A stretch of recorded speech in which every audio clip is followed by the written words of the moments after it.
Hello everyone, I am रश्मि तोमर। कैसे हैं आप सब? आई होप अच्छे होंगे। आज की हम वीडियो में मैथ्स की डेमो टीचिंग के लिए कुछ छोटे छोटे बेसिक टॉपिक देखने वाले हैं। देखिए, वैसे तो जो हमारी डेमो टीचिंग है उसमें अगर हम बहुत छोटे हमारा जो टॉपिक है वो मैं लेकर आई हूँ, क्योंकि क्या होता है कई बार हमें बहुत इजी जो टॉपिक है वो अगर दे दिया जाए तो उसे हम बहुत अच्छे से नहीं एक्सप्लेन कर पाते हैं। वैसे बहुत बेसिक चीज है कि प्लस माइनस एंड जीरो आज मैं कराने वाली हूँ। आपसे इंटरव्यू में भी पूछा जा सकता है कि आप बच्चों को प्लस माइनस या फिर जीरो कैसे समझाएंगे, और आपसे डेमो में भी पूछा कराया जा सकता है कि आप टीचिंग करके मतलब दिखाइए कि आप बच्चों को प्लस कैसे सिखाएंगे, माइनस कैसे सिखाएंगे।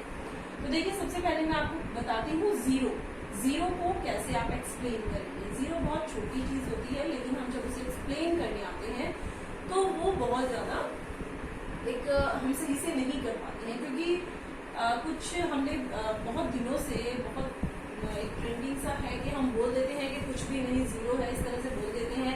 लेकिन अगर हम इंटरव्यू में या फिर अपनी टीचिंग को बहुत बेहतर दिखाना चाहते हैं, बनाना चाहते हैं, तो उसमें अगर हम जीरो का कॉन्सेप्ट ऐसे बताएंगे जैसे मैं आपको बताने वाली हूँ, तो वो बहुत अच्छा होगा। और देखिए, आपको क्या करना है, जीरो बताने के लिए आपको बच्चे को आप ये कहेंगे, अगर आपसे क्वेश्चन पूछा जाता है तो कि सर मैं जीरो बताने के लिए बच्चों को कहूंगी कि एक पेड़ पर 3 या 4 चिड़िया बैठी हैं, उनमें से 2 चिड़िया उड़ गई, तो कितनी बची? 2।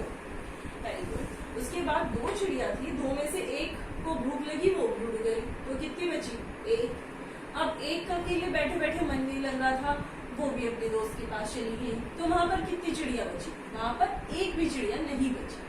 तो जब हम कहेंगे कि एक भी नहीं बची, तब हम इंट्रोड्यूस कराएंगे कि जब एक भी नहीं बचता है तो उसको मैथ्स में जीरो कहा जाता है। यानी कि एक ऐसा स्पेस जहां से खाली होती रहती है चीजें, जब वो खाली हो जाता है कोई स्पेस मैथ्स में, तो उसको जीरो बोला जाता है। ये जीरो जो है, ये जीरो, ये एक ऐसा स्पेस है जिसमें एक भी चीज नहीं है। ये हम थोड़ा सा बच्चों के हिसाब से एक्सप्लेन कर सकते हैं। जनरली हम गलती कर देते हैं कि वैसे रियल क्लास में भी हम करते हैं कि हम बोल देते हैं कि 5 - 5 अगर हम करते हैं कि 5 में से 5 गया तो कुछ नहीं बचा। कुछ नहीं, आपको बोलना एक भी नहीं बचा। ये बहुत थोड़ा सा डिफरेंस है इसमें। लेकिन अगर आप इस तरह से बताते हैं, समझाते हैं, तो बहुत ही इफेक्टिव आपकी टीचिंग लगेगी। इसका मतलब ये हो जाएगा कि आपको ना बेसिक नॉलेज बहुत अच्छी है आपकी, और आप बच्चों को बहुत बेसिक तरीके से एक नींव उनकी मजबूत कर सकते हैं, और आप एक बहुत बेहतर टीचर बन सकते हैं। अगर आप बच्चे को कह देंगे 5 में से 5 जो चले गए तो एक भी कुछ भी नहीं बचा, तो आपको कुछ भी नहीं बोलना, आपको बोला एक भी नहीं बचा। तो जो छोटा सा डिफरेंस है कि आप जो है जीरो मैंने बताते वक्त कुछ भी नहीं का यूज ना करें, आप बोले कि एक भी नहीं मीन्स जीरो। ठीक है, जीरो का कॉन्सेप्ट हो गया। उसके बाद मैं आपको बताती हूँ प्लस और माइनस। तो प्लस, अगर आपसे क्वेश्चन भी पूछा जाता है कि आप प्लस कैसे बताएंगे, तो प्लस को आप कैसे बताएंगे, सबसे पहले आपको बताना, इस तरह से आप बच्चों से बता सकते हैं कि मेरे पास 2 टॉफीज हैं, आपके पास 3 टॉफीज हैं, हम दोनों के पास मिलकर कितनी टॉफीज? 5 टॉफीज है। Very good. तो अब मेरे पास ये है, आपके पास ये, हम दोनों के पास कितनी है? उसके पास ये है, उसके पास है, हम सबके पास मिल।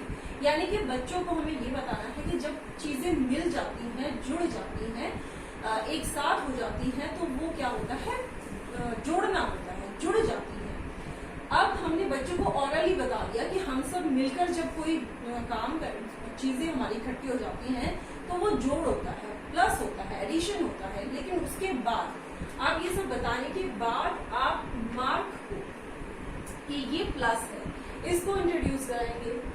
आप पहले जनरली बातों में बताएंगे प्लस, फिर उसके बाद आप मार्क उसको इंट्रोड्यूस कराएंगे कि इसको मैथ्स में हम प्लस बोलते हैं। ठीक है, कि एक थी, एक में और एक आके मिल गया, 2 मिल गया, 3 मिल गया, जैसे मिलते जाते हैं तो मीन्स ये होता है प्लस। ठीक है, अब मार्क इंट्रोड्यूस हो गया है। उसके बाद आपको अगर कोई क्वेश्चन बताना पड़े कि आपको 3 + 5 कराना है, तो सबसे बेहतर होता है नंबर लाइन पर प्लस सिखाना। ठीक है, प्लस माइनस नंबर लाइन पर मैं आपको बताता हूँ। 0 1 2 3 4 5 6 7 8 9 10 11। आपको बताना है 4 + 3 = तो आप बच्चे को बोलो कि आप 4 + 3 करना है, तो आप 4 से स्टार्ट कीजिए और 3 जंप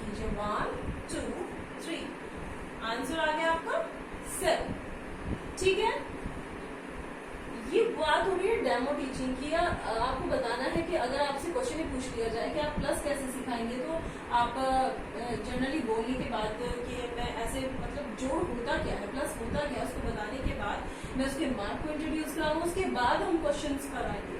ठीक है, इसी तरह फिर हम माइनस की बात करेंगे कि मेरे पास ये चीज थी, मैंने आपको इतनी दे दी, मेरे पास कितने बची। इस तरह से क्वेश्चन, ये तो देखिए ये तो बेसिक चीज है, ये तो बतानी ही पड़ेगी। उसके बाद आप फिर मार्क पर आएंगे। ठीक है, कि ये माइनस होता है। ठीक है, माइनस को फिर आप नंबर लाइन पर कैसे दिखाएंगे, 1 2 3 4 5 6 7 8 9 and 10। तो आपको दिखाना है 7 माइनस 3। तो बच्चों को बोलो कि आपको कहाँ जाना है, 7 पर, और इसमें आपको बैकवर्ड जंप करना है। कितनी जंप करनी है, 3, 1 2 3। तो हम कहाँ गए, 4 पर। ठीक है, तो इस तरह से बहुत अच्छा तरीका होता है प्लस माइनस को नंबर लाइन पर बताने का, नंबर लाइन पर बताने का। तो ये बहुत कॉन्सेप्ट जो था बहुत बेसिक था। अब मैं मल्टीप्लाई और डिवाइड के लिए आपको नेक्स्ट वीडियो में बताने वाली हूँ, क्योंकि वीडियो बहुत लंबी हो जाती है तो फिर मजा नहीं आता। तो चलिए, आज अगर आपको वीडियो में कुछ समझ आ रहा है और लग रहा है कि हाँ आप अपनी डेमो टीचिंग में से यूज कर सकते हैं, तो वीडियो को लाइक कीजिए, चैनल को सब्सक्राइब कीजिए। Thank you.